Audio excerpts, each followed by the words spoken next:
Lumabas na ang pulburon video na di umano ay nako, matagal ito nila iniingatan. Kung saan mga kaupak, alam nyo, matagal na itong binabalita na meron daw pulburon video. Pero sila lang din ang nagulat sa sarili nilang multo. Ano mga kaupak, ito yung pinagmamalaki ng mga dating supporters ni Pangulong Bongbong Marcos na ngayon ay hindi na sila supporters dahil sila ay maaari hindi na pagbigyan sa kanilang hinihingi o hangarin sa ating bayan. Pero ganyan talaga ang politika na kung saan makaupak nako. Wrong timing kasi lumabas ito sa araw mismo ng suna ng Pangulong.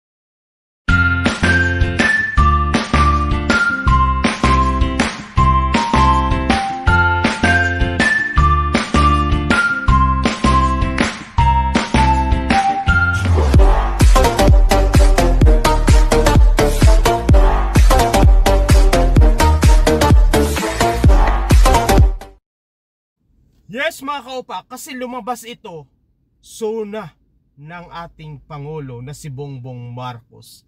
Kumbaga, ito ay may hindi maganda o intention o destabilize ang administration ni Marcos. Alam nyo mga kaupak, kasi ito pinaghandaan. Kasi itinapat ito ng suna ng Pangulo at ito ay inilabas hindi po dito sa ating bansa. Sa ibang bansa. Pwede ko ba sabihin kung anong bansa? Pero alam nyo mga kaupak, lahat na tao ata alam kung saan ito lumabas, na kung saan nandyan si Maharlika. Napo, lumipad pa si dating spokesperson Harry Roque dyan sa Amerika para lang umatin sa maisog prayer rally. Alam mo mga kaupak, to be honest magpakatotoo tayo, ginagamit lang nila ang salitang maisog. Kumbaga sa Bisaya mga kaupak, matapang yan sa salitang Davao ang maisog. Pero sa amin mga kaupak, ang tawag sa maisog sa Waray, madaldal or marites. Kaya ang tawag dyan sa ginawa nilang pagtitipo na pre-rally kuno sa US ay prayer ng mga marites or madaldal. Kasi mga kaupak, naku talaga naman, kasi ginagamit lang nila ang salitang prayer rally, pero ang totoo hindi naman talaga ito prayer rally. Ito ay political rally, kasi lahat na ang pupunta dyan, may nakikita ba kayo nga nagdarasal? May nakikita ba kayo nga nananampalataya o nagro-rosaryo para sa ating bansa o ating mga kababayan? Wala, di ba? Ang nandyan, puro lang dirty mouth or marites. Alam niyo mga kaupa, kasi meron itong intensyon na hindi maganda, sapagkat inilabas na ang pinagmamalaki nila na pulburon video. Pero alam nyo mga kaupak, halatang halata naman kung ikaw ay talagang vlogger or magaling mag-edit, nako, para lang siyang AI, yung high-tech generated ngayon na usong-uso, na kumbaga yung isang picture mo maaari na mapagalaw, umapasayaw, umapakanta sa pamamagitan ng high editing ngayon, kung ba matataas. Halatang halata mga kaupak, kasi alam nyo kung kaupak, sa hitsura maaari magkamukha, kasi nga gano'n naman sa ngayon, yung high-tech na pang-edit, kahit mo picture lang ilagay mo, kaya ngayong pagalawin. Kung ikaw ay nasa larangan ng social media o mga vlogger nga nag-i-edit, naku, alam na alam mo yan mga kaupak. Ako kasi hindi ako magaling mag-edit, pero alam ko, maski sa background mga kaupak, yung background ni Pangulong Marcos kuno, na hindi naman talaga si Marcos, mga kaupak, alam nyo, iba. Kasi maaari ang ginawa nila, hindi nila in-identify yung background para hindi malaman kung sino, kung saan lugar o maano kung meron bang lugar na ganyan. Kumbaga alam mo yon, naku talaga yun mga kaupak. Alam nyo kung sino ang gumagawa niyan? Malamang baka dyan. Actually hindi lang malamang, dahil ito ay maaring alam ninyo yan mga taga Davao. Alam nyo mga kaupak, inilabas kasi ito, meron itong hindi maganda intensyon. Kasi inilabas sa ibang bansa. Pwede mo naman dito ilabas yan, no? Nung naalala nyo ba nung panahon ni Gloria Macapagal-Arroyo na kung saan lumabas ang Hello Garci na akusasyon ng kabila nung EPG camp na meron ng dayas nung panahon ng eleksyon. Inilabas mga kaupak sa isang proper hearing dyan o legislative sa Senado o mga lawmaker natin. Hindi ito in-upload sa kanila mga kaupak. In-upload nila. Talagang pinaghandaan sa ibang bansa para hindi ma-detect or hindi sila makumpermiso kung saan ang galing. Talagang plinano nila. Diba mga kaupak? Yung mga yan, alam na natin yan na talagang gahaman. O gusto nila si Marcos masira totally. Pero may sisirain pa ba kay Marcos? Ibinuto ninyo yan. In fact, pinayagan yan. Nang kung alam nyo, kung alam ni Pangulong Duterte o alam ang mga pamilya ng mga Duterte, paulit-ulit, na ganyan pala si Marcos, katulad ng akusasyon nila kay Marcos, aba. Bakit niya pinayagan na magtambal si Sara na anak mismo ninyo at si Marcos nung eleksyon? Alam naman pala ninyo dahil sa sinasabi ninyo sa inilabas na listahan ng PDEA ay nandoon ang pangalan ni Marcos. Kaya kinukumpirma niya yung pulburon ay malamang totoo. Totoo ba? O edited lang?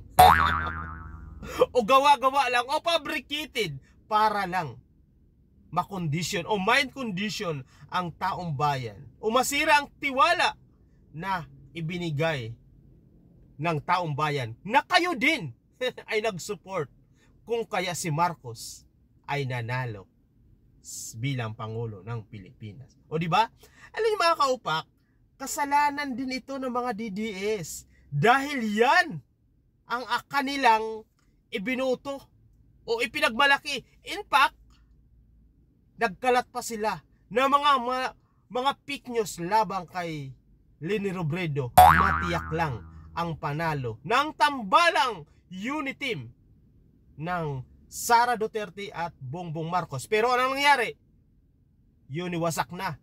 Kasi hindi naman talaga sila nagtambal para maglingkod ng bayan. Nagtambal sila para maipanalo nila ang kanya-kanyang sariling interes o mapansarili. Hindi sila nagtambal para mapaganda ang public service ng ating gobyerno. Nagtambal sila para sa kailang pansariling interes.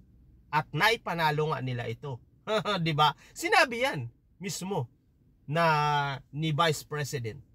Ang tambalang unity team ng 2022 election ay para lang maipanalo ang Marcos at Duterte. Ngayon, dahil hindi galing sa puso o hindi unique, ano ang nangyari? Nawasak. Kasi nandyan sila para lang sa pansariling interes. Ngayon, pinapalabas sila nga si Marcos yang gumagamit ng pinagabawal na gamos o polvoron.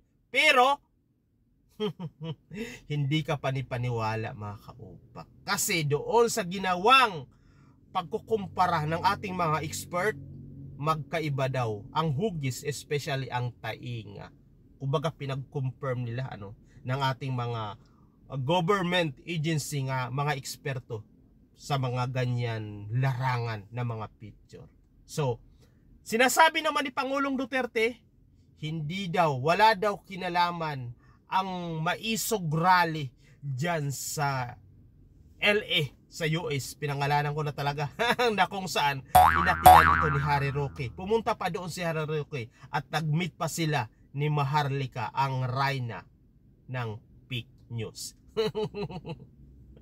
Wala daw kinalaman ang maisog, pero bakit nyo pinayagan na ilabas ito sa prayer rally?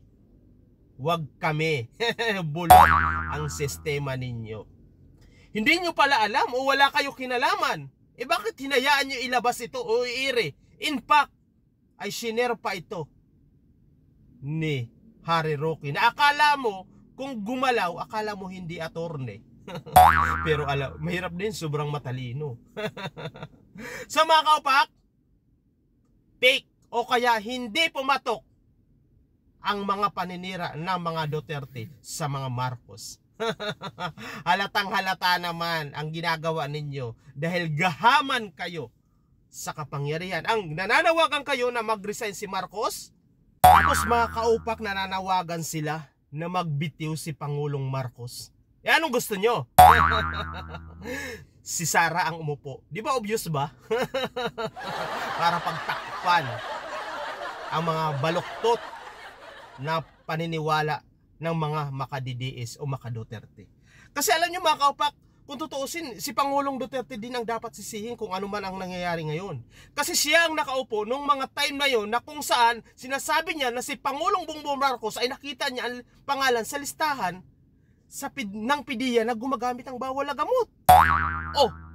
Bakit mo siya pinayagan bilang Pangulo ng Pilipinas at ikaw makapangyarihan para may capability na proteksyonan ang ating bansa? Bakit mo pinayagan na tumakbo ito?